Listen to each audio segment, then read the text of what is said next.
भाजपा के राष्ट्रीय अध्यक्ष जेपी नड्डा के पंचकूला में निकाले गए रोड शो में उमड़ा जनसैलाब। कहा, पीएम मोदी के नेतृत्व में देश तीव्र गति से बढ़ रहा है आगे। 2024 में भाजपा की जीत का किया दावा। फरीदाबाद में आज से Indus Tech machine tools and automation expo 2024 का विधिवत हुआ आगाज। केंद्रीय ग्रामीण विकास मंत्री फग्गन सिंह कुलस्ते ने बतौर मुख्य अतिथि की शुरुआत। मुख्यमंत्री ने चंडीगढ़ से प्रदेश के सभी जिला उपायुक्तों के साथ विकसित भारत संकल्प यात्रा को लेकर की समीक्षा बैठक। कल यात्रा के लाभार्थियों से करेंगे संवाद।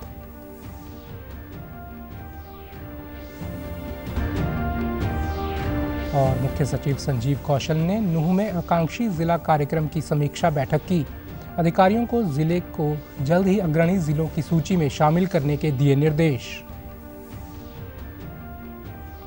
नमस्कार, मैं चंदन शर्मा। अब समाचार विस्तार से। भाजपा के राष्ट्रीय अध्यक्ष जेपी नड्डा आज पंचकूला में पार्टी की ओर से आयोजित रोड शो में शामिल हुए। मुख्यमंत्री मनोहर लाल, राष्ट्रीय सचिव ओपी धनखड़, हरियाणा भाजपा अध्यक्ष नायब सैनी, प्रदेश प्रभारी विप्लव देव, विधानसभा अध्यक्ष ज्ञानचंद गुप्ता सहित अनेक गणमान्य लोगों ने शो में हिस्सा लिया।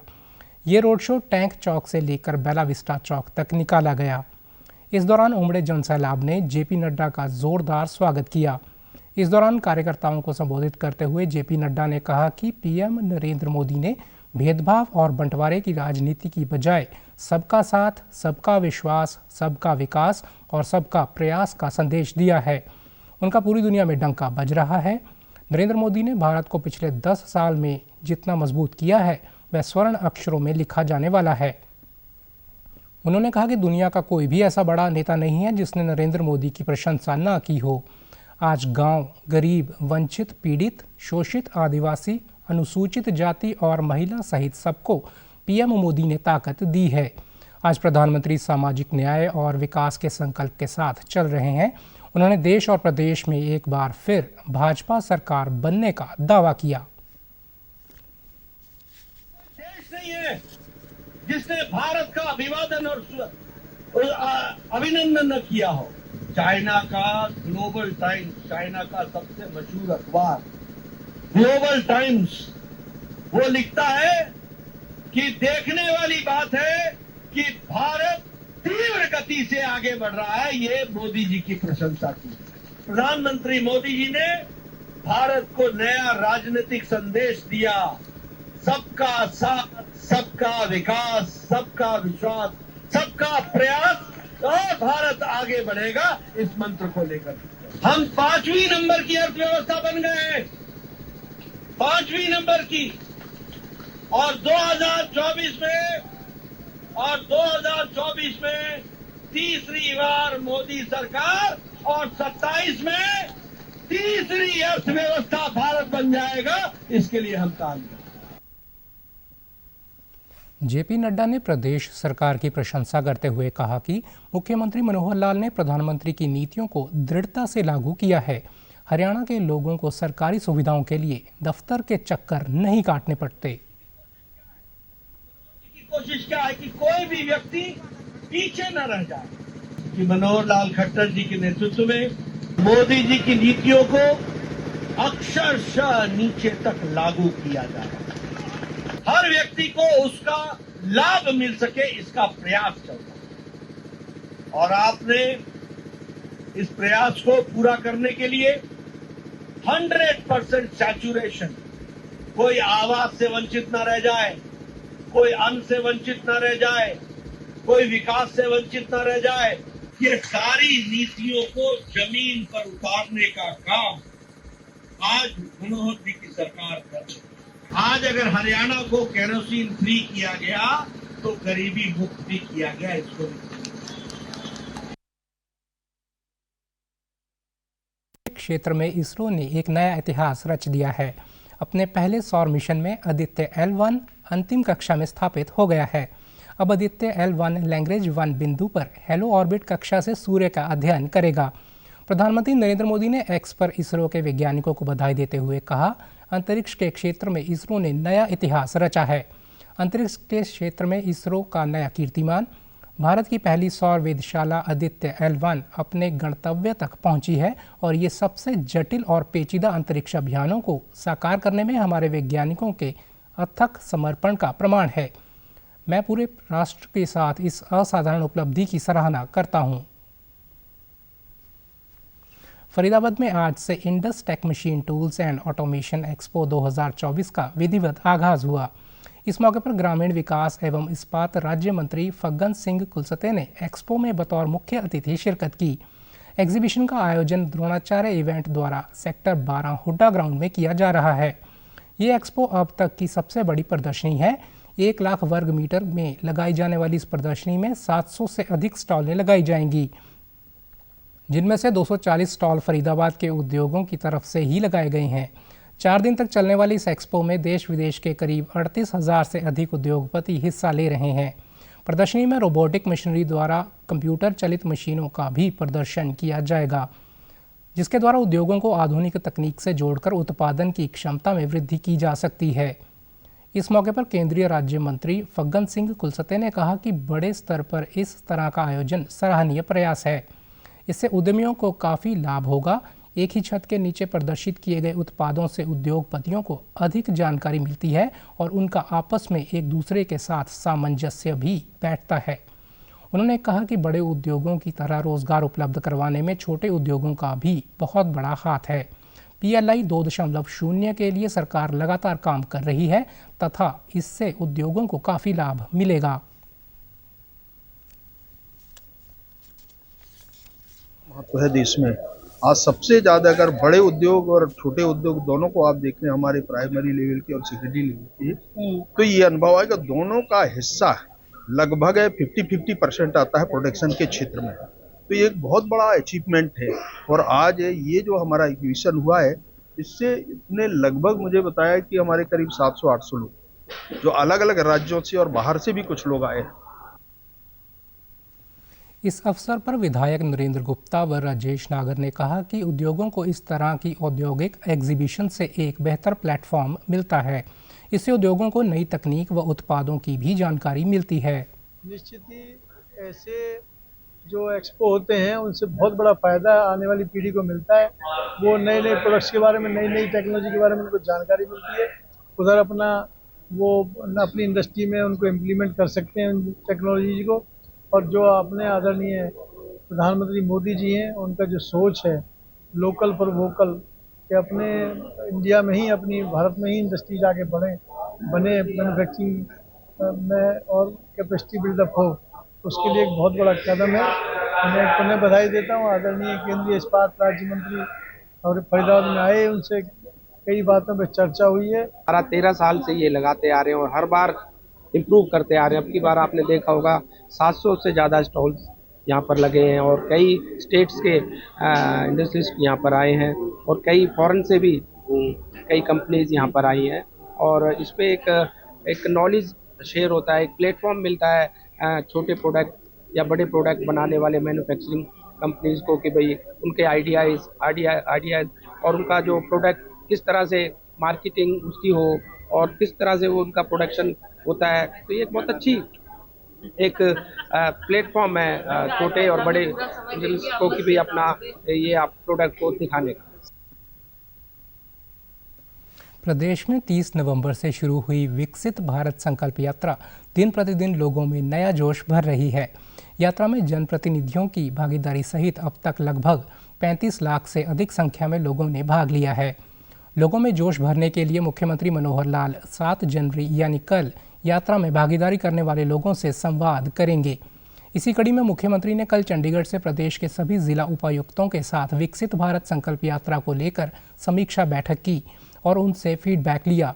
सीएम ने सभी उपायुक्तों को निर्देश देते हुए कहा कि प्रत्येक जिले में आयोजित कार्यक्रमों में लोगों की उपस्थिति बढ़ाने का प्रयास करें ताकि नागरिकों की समस्याओं का मौके पर ही निदान हो सके। उन्होंने कहा कि इस यात्रा का उद्देश्य केंद्र व राज्य सरकार की कल्याणकारी योजनाओं का लाभ नागरिकों को उनके घर द्वार पर देना है। उन्होंने निर्देश दिए कि यात्रा के दौरान केंद्र व राज्य सरकार की फ्लैगशिप योजनाएं, परिवार पहचान पत्र, आयुष्मान योजना, निरोगी हरियाणा इत्यादि के स्टॉल्स की संख्या को बढ़ाया जाए ताकि अधिक से अधिक लोगों को सुविधा दी जा सके। मुख्यमंत्री ने ये भी निर्देश दिए कि सेवा विभाग और नागरिक संसाधन सूचना विभाग की अलग टीमें गठित की जाएं ताकि हर नागरिक के प्रति निवेदन को स्वीकार किया जा सके और उनकी समस्याओं का संपूर्ण समाधान सुनिश्चित हो सके। उन्होंने कहा कि 26 जनवरी तक इस यात्रा का संचालन किया जाना है और इस दौरान हम सब की ये ध्येय होना चाहिए कि अंत्योदय की भावना से पात्र व्यक्ति को हर योजना का लाभ दिया जाए। हर गांव में आयोजित होने वाले कार्यक्रमों से संबंधित डाटा दर्ज करने के लिए DIO ही नोडल अधिकारी नियुक्त किया जाए। मुख्यमंत्री ने कहा कि यात्रा के तहत ग्रामीण क्षेत्रों की कवरेज बेहतर है। ग्रामीण क्षेत्रों में यात्रा पूर्ण होने के बाद शहरी क्षेत्रों में आगामी समय में भी सघन प्रचार किया जाए। इसके लिए मोदी की गारंटी की गाड़ी की संख्या में भी बढ़ोतरी की जाए। केंद्र सरकार के संयुक्त सचिव श्री श्रीधर आज सोनीपत, पलड़ी कलां, पलड़ी खुर्द व फतेहपुर गांव में विकसित भारत संकल्प यात्रा में शामिल हुए। इस दौरान उपस्थित ग्रामीणों से संवाद किया और लाभार्थियों से फीडबैक भी लिया। उन्होंने कहा कि केंद्र व प्रदेश सरकारों द्वारा गरीब व्यक्ति के उत्थान के लिए, युवाओं के हुनर को निखारने, किसानों को आर्थिक रूप से मजबूत बनाने तथा महिलाओं को आत्मनिर्भर बनाने के उद्देश्य से अनेकों योजनाएं लागू की गई हैं। इनका सीधा लाभ हर पात्र व्यक्ति तक पहुंच रहा है। संयुक्त सचिव ने कहा कि प्रधानमंत्री नरेंद्र मोदी ने 2047 तक देश को विकसित भारत बनाने का संकल्प लिया है। वह अब पूरा होगा जब देश की हर योजना पात्र व्यक्ति तक आसानी से पहुंचेगी। इसी उद्देश्य को पूरा करने के लिए ये यात्रा देश के प्रत्येक गांवों में पहुंचकर पात्र लाभार्थियों को उनके घर पर ही उन्हें सरकारी योजनाओं का लाभ पहुंचा रही है। उन्होंने कहा कि महिलाओं को आत्मनिर्भर बनाने के लिए प्रधानमंत्री ने हाल ही में ड्रोन दीदी योजना लॉन्च की है। इस योजना के तहत महिलाओं को अनुदान पर सरकार द्वारा ड्रोन उपलब्ध करवाया जाएगा ताकि खेतों में ड्रोन के माध्यम से स्प्रे किया जा सके। विभिन्न प्रकार की योजनाएं जो भारत सरकार और राज्य सरकार जो दे रही है वो आसानी से अपने गांव में ही लोगों को उपलब्ध हो जाए। जैसे कि डीसी साहब ने आपको कहा है कि परिवार पहचान पत्र आपका जो है उसको बनाने का यहाँ काउंटर्स है। आरोग्य स्वास्थ्य जांच के लिए व्यवस्था यहाँ कराई गई है। आपको अभी कार्ड्स का वितरण किया गया है। ड्रोन से प्रशिक्षण करके, ड्रोन के इस्तेमाल करके कृषि में ड्रोन की उपयोग करने का व्यवस्था भारत सरकार ने की है। उसका डेमोन्स्ट्रेशन आपको यहाँ किया जाएगा। मेरा सभी लोगों से अनुरोध है कि इस डेमोन्स्ट्रेशन जरूर देखें और सरकार की ओर से ड्रोन में प्रशिक्षण देने का भी कार्यक्रम प्लान किया जा रहा है। मुख्य सचिव संजीव कौशल ने कल नूंह के लघु सचिवालय में आकांक्षी जिला कार्यक्रम समीक्षा बैठक की, जिसमें विभिन्न विभागों के अधिकारी शामिल हुए। इस दौरान उन्होंने स्वास्थ्य एवं पोषण, शिक्षा, कृषि एवं जल स्रोत व बेसिक इंफ्रास्ट्रक्चर पर विस्तृत समीक्षा की। बैठक के बाद पत्रकार वार्ता में मुख्य सचिव ने कहा कि नीति आयोग द्वारा नूंह जिला के विकास पर अधिक फोकस किया जा रहा है। केंद्र व हरियाणा सरकार भी नीति आयोग के परामर्श के अनुसार जिले के विकास के लिए बेहतर कार्य कर रही है। उन्होंने उपायुक्त को निर्देश दिए कि सभी जरूरी बिंदुओं पर कार्य करते हुए इसके प्रस्ताव सरकार को भिजवाए जाएं ताकि सभी कार्यक्रमों व योजनाओं पर त्वरित कार्रवाई की जा सके। सभी विभाग विकास कार्यों के लक्ष्य व समय सीमा तय करें तथा उस योजना व कार्यक्रम पर बेहतर कार्य करें, तभी नूंह को अग्रणी जिला की श्रेणी में शामिल किया जा सकता है। उन्होंने कहा कि स्वास्थ्य एवं पोषण पर स्वास्थ्य विभाग जमीनी स्तर पर कार्य करें। महिलाओं की संस्थागत डिलीवरी के आंकड़े अच्छे हैं, इसे निरंतर बनाए रखा जाए। गर्भवती महिलाओं के पोषण पर पूरा ध्यान दिया जाए। बच्चों का 100% टीकाकरण सुनिश्चित किया जाए। उन्होंने शिक्षा विभाग के अधिकारियों को कहा कि बच्चों की शिक्षा, उनके कौशल विकास पर पूरा काम किया जाए। बालिका वाहिनी शुरू करने से लड़कियों का स्कूलों से ड्रॉप आउट होना कम हुआ है। इस प्रकार के कार्यक्रम को और विस्तृत किया जा सकता है। एक रैंकिंग इसमें कंपटीशन होता है देश भर में। जो 112 115 एस्पिरेशनल डिस्ट्रिक्ट्स हैं उनकी डेल्टा रैंकिंग कंपेयर करता है नीति आयोग। हर महीने की रैंकिंग आती है, क्वार्टरली रैंकिंग भी आती है। उसमें कैसे हम परफॉर्मेंस इम्प्रूव करें वो भी हमने रिव्यू किया। दूसरा, एक प्रधानमंत्री जी ने पिछली जो हमारी चीफ सेक्रेटरीज कॉन्फ्रेंस थी जनवरी के महीने में, तो एक एस्पिरेशनल इसी से लेके एस्पिरेशनल ब्लॉक्स प्रोग्राम भी शुरू किया। उसमें भी नूंह जिले के 2 ब्लॉक हैं, नूंह और दूसरा कौन सा, उन्हाना। तो उनका भी अब हम पैरामीटर्स के साथ रिव्यू शुरू कर रहे हैं। उसकी भी डेल्टा रैंकिंग पहली आई है कल परसों में, उसको भी हम एग्जामिन करेंगे। अगले सप्ताह हम स्टेट लेवल पर उसका रिव्यू भी कर रहे हैं। हरियाणा लोक सेवा आयोग HPSC ने आज शारीरिक शिक्षा और ललित कला में स्नातकोत्तर शिक्षक के कुल 642 पदों के लिए अंतिम परिणाम घोषित कर दिया है। इनमें से फिजिकल एजुकेशन के तहत 388 और फाइन आर्ट शिक्षक के तौर पर 254 अभ्यर्थियों का चयन किया गया है। इनमें मेवात कैडर के लिए चयनित एक शारीरिक शिक्षा शिक्षक भी शामिल है। आयोग के सचिव मुकेश कुमार आहूजा ने बताया कि इसके साथ ही खनन अधिकारी के 12 पदों और सहायक खनन अभियंता के 4 पदों के लिए विषय ज्ञान परीक्षा का परिणाम भी घोषित कर दिया गया है। इन दोनों पदों के लिए पिछले वर्ष 22 अक्टूबर को परीक्षा हुई थी। साक्षात्कार की तारीखें जल्द ही घोषित की जाएंगी। उन्होंने बताया कि आयोग ने 19 विषयों के स्नातकोत्तर शिक्षकों के पदों पर भर्ती प्रक्रिया शुरू कर दी है, जिनमें से 9 विषयों की प्रक्रिया पूरी हो चुकी है और सरकार को अनुशंसा भेज दी गई है। बाकी 10 विषयों की परीक्षा की घोषणा जल्द की जाएगी। उन्होंने बताया कि कोर्ट केस के कारण कंप्यूटर विषय में PGT की परीक्षा आयोजित नहीं की जा सकी है। भारतीय मानक ब्यूरो आज अपना 77वां स्थापना दिवस मना रहा है। इस अवसर पर आयोजित कार्यक्रम में विभाग की उपलब्धियों व भविष्य के कार्यों की जानकारी दी गई। ब्यूरो अपनी स्थापना के बाद से उद्योग और उत्पादों के उच्चतम मानकों का पालन करवाने और सुनिश्चित करने और देश की प्रगति में अपना योगदान देने में सफल रहा है। इससे पहले कल भारतीय मानक ब्यूरो उत्तरी क्षेत्रीय कार्यालय की ओर से अपनी उपलब्धियों व भविष्य के कार्यों से संबंधित कल एक प्रेस वार्ता की। उप महानिदेशक राजीव पी, निदेशक सौरभ तिवारी और दीपक अग्रवाल ने प्रेस वार्ता के दौरान बताया कि हरियाणा की 2700 पंचायतों में जागरूकता के लिए कार्य किए जा रहे हैं। स्टैंडर्ड क्लब के माध्यम से लोगों तक पहुंचने में मदद मिली है व पिछले वर्ष 200 स्टैंडर्ड क्लब बनाए गए हैं। Under the jurisdiction of my Haryana branch office, we have been successfully able to complete the entire Gram Panchayat sensitization of almost 2,700 Gram Panchayats. So with these standards club, we have really been successfully able to create more than 200 standard club since last foundation day of BIS. So this is some kind of challenges which we always take. निदेशक दीपक अग्रवाल ने कहा कि हमने सरकार की जल जीवन mission और कुसुम जैसी योजनाओं की सफलता में इस्तेमाल होने वाले उत्पादों की पहचान की है। भारत मानक ब्यूरो प्रमाणन से उत्पादन की गुणवत्ता बढ़ाने व स्थानीय बाजार को प्रोत्साहित करने में मदद मिलती है। Which are supposed to be deployed for effective implementation of these schemes of the Government of India. Like for Jal Jeevan Mission, we need pipelines, we need valves, we need taps, we need all kind of setup so that these schemes are implemented effectively. So for all these products, a gap analysis has been done that whether the standards are existing or not, whether these standards are as per the latest state of the art technology or not. महानिदेशक Rajiv P ने कहा कि भारत मानक bureau की सेवा में 77 वर्ष पूरे हो रहे हैं और देश भर में जांच के लिए ब्यूरो की प्रयोगशालाएं हैं। उन्होंने बताया कि इस वर्ष भारत मानक ब्यूरो मार्क में 234 उत्पादों को जोड़ा जा रहा है। HUID के बाद BIS केयर ऐप पर जाकर उत्पाद की गुणवत्ता को देखा जा सकता है।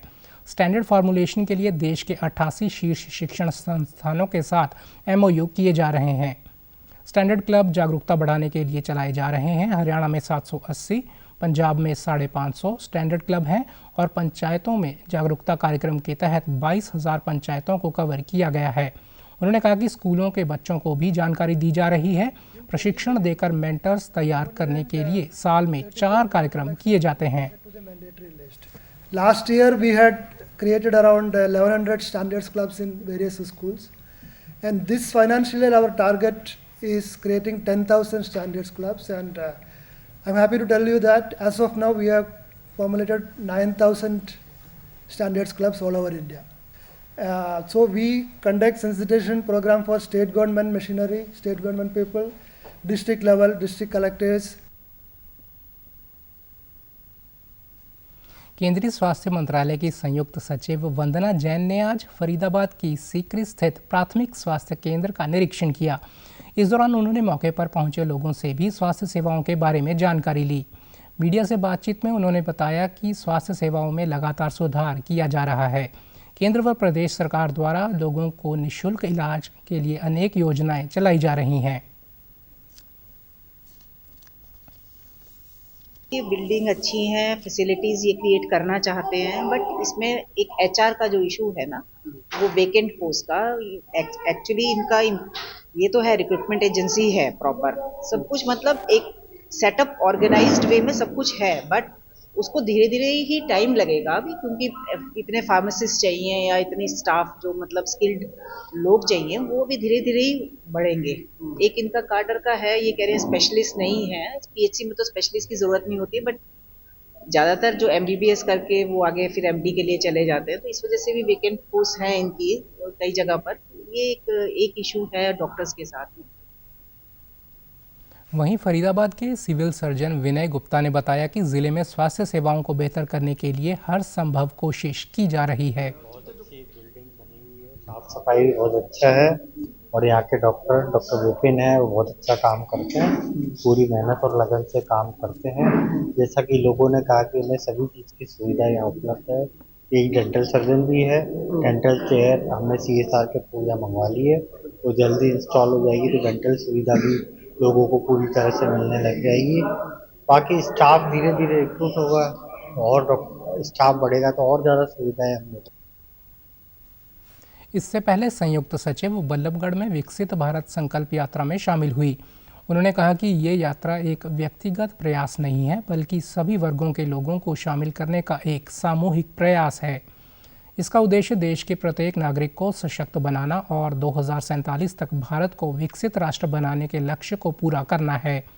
इस दौरान उन्होंने विभाग द्वारा लगाई गई स्टॉलों का निरीक्षण भी किया और मौजूदा लोगों को विकसित भारत की शपथ भी दिलाई। कुरुक्षेत्र में बबैन के भारत कॉलेज में कल राष्ट्रीय शिक्षा नीति के कार्यान्वयन और चुनौतियों विषय पर एक दिवसीय राष्ट्रीय सेमिनार का आयोजन किया गया। इसमें विश्वकर्मा कौशल विश्वविद्यालय पलवल के कुलपति डॉक्टर राज नेहरू मुख्य अतिथि के रूप में शामिल हुए। इस अवसर पर विद्यार्थियों को संबोधित करते हुए उन्होंने कहा कि राष्ट्रीय शिक्षा नीति पर देश भर में चर्चा होती रही है और अब इसे क्रियान्वित करने का वक्त है। इस शिक्षा नीति में शिक्षा के साथ साथ कौशल को भी प्राथमिकता दी गई है, जिसमें हरियाणा प्रदेश अग्रणी है। ये हमारे युवाओं के लिए नई संभावनाओं और अवसरों वाली शिक्षा नीति है।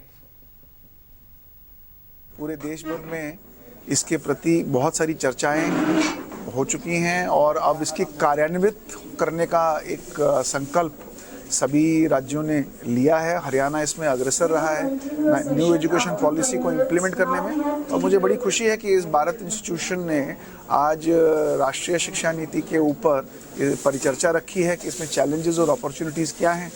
मुझे पूरी उम्मीद है कि जो टीचर्स आज यहाँ आएंगे वो ये समझ के जाएंगे कि वो अपने अपने लेवल पर इस राष्ट्रीय शिक्षा नीति को इम्प्लीमेंट कैसे कर सकते हैं, किस प्रकार की चुनौतियां हैं और उन चुनौतियों को वो कैसे एड्रेस कर सकते हैं।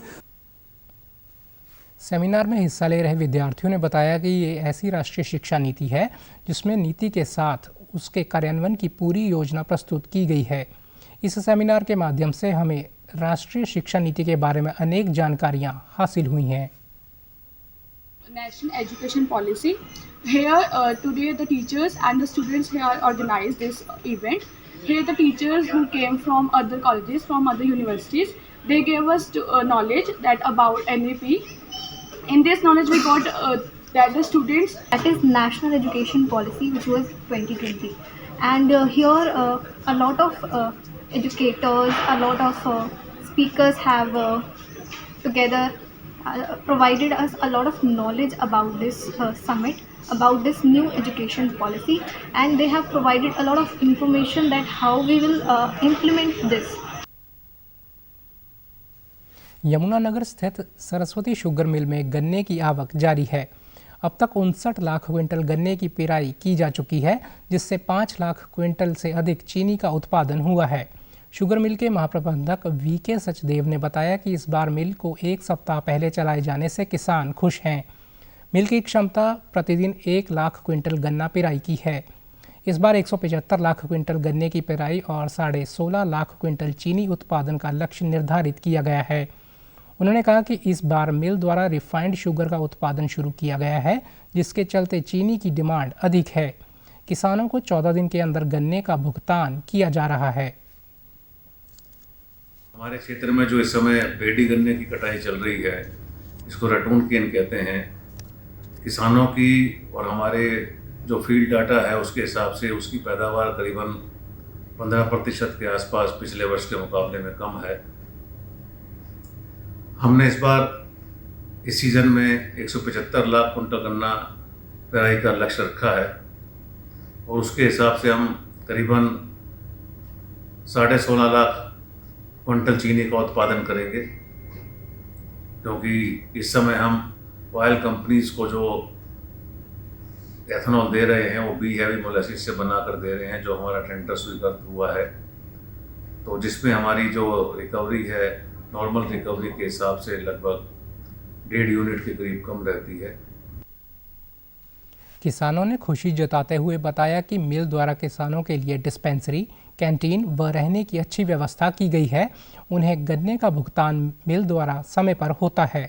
किसान मिल का रवैया है, पेमेंट का कोई इसमें डाउट नहीं, पेमेंट इसकी अच्छी है। और जो इसके रेट की ऊपर बात की जाए तो 386 रुपया वो खुल चुकी है। आगे सरकार ने देने की मांग की, अभी हम किसानों ने मांग किया और 400 रुपये का रेट सरकार ने खोलने का किया। मिल का रवैया सही है और 386 रुपये का दाम हमारे को मिल रहा है, लेकिन आगे सरकार ने 400 रुपये का दाम लगाया है। शुगर मिल यहाँ ठीक है जी, हमारा ये पेमेंट वगैरह ठीक है जी, खाने पीने की सुविधा है, यहाँ कैंटीन है, विश्राम गृह ठीक है कुल मिला के। और शुगर मिलों को देखते हुए तो ये बहुत बढ़िया है। 386 के हिसाब से हमारी पेमेंट हो रही, पेमेंट ठीक हो रही इसकी। हिमाचल प्रदेश के हमीरपुर में एक से श्रेष्ठ पहल के 500वें केंद्र के उद्घाटन कार्यक्रम में उपराष्ट्रपति जगदीप धनखड़ और केंद्रीय मंत्री अनुराग सिंह ठाकुर शामिल हुए। कार्यक्रम में उपराष्ट्रपति ने कहा कि आज भारत की यात्रा बहुत दूर तक चली गई है और हम विश्व की 5वीं महाशक्ति बनकर उभरे हैं। साथ ही उपराष्ट्रपति ने कहा कि जब आप एक महिला को मजबूत करते हैं तब आप पूरे समाज को मजबूत करते हैं और अगली पीढ़ी को तैयार करते हैं, देश के भविष्य का निर्माण करते हैं। आज भारत की यात्रा बहुत ऊपर चली गई है। आज वो भारत नहीं है जो दुर्बल था, आज हम दुनिया की महाशक्ति हैं। हमने इंग्लैंड को पीछे छोड़ा है, कनाडा को पीछे छोड़ा है, फ्रांस को छोड़ा है और हम 5वीं महाशक्ति बन गए हैं। ये आपकी बदौलत है, आपके प्रयास की वजह से है। और कुछ केंद्र के उद्घाटन कार्यक्रम में अपने संबोधन में केंद्रीय मंत्री अनुराग सिंह ठाकुर ने कहा कि शिक्षक एक जीवन धर्म है और जीवन धर्म को निभाने वाले 500 शिक्षकों में 95% से अधिक महिलाएं हैं और इन 9000 बच्चों में भी 48% से अधिक बेटियां हैं। केंद्रीय मंत्री ने कहा कि जीवन में महिलाओं की भूमिका बहुत बड़ी है। तो आप एक व्यक्ति को मजबूत नहीं करते, एक परिवार को मजबूत नहीं करते, आप एक समाज को मजबूत करते हो।